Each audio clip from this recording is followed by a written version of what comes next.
In the not too distant future, your annual eye exam could detect Alzheimer's in its early stages. That thanks to researchers at the University of Minnesota, and their device just got a big financial boost. Here's Heidi Wigdahl. Inside the University of Minnesota College of Pharmacy's Center for Drug Design, researchers are leading the way in early detection of Alzheimer's disease. Once the damage is done, you can't really reverse it. Robert Vince and Swati More's research is eye-opening for early detection. We added these two cameras on the top. They've developed a camera that looks at the way light interacts with the retina. This shows the picture. Data from that scan could warn a patient possibly years before they show signs of the disease. Based on this data, we can assign a score.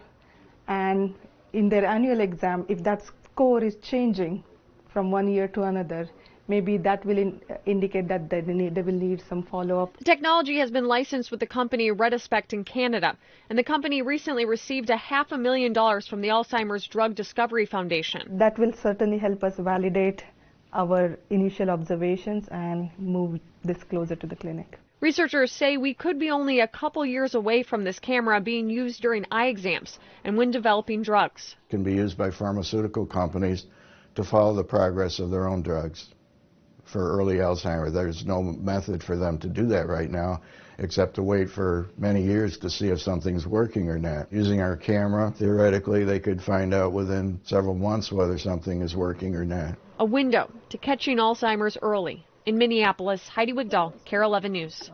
And currently, there are many clinical studies going on across the world that are using that camera. Chilly night ahead.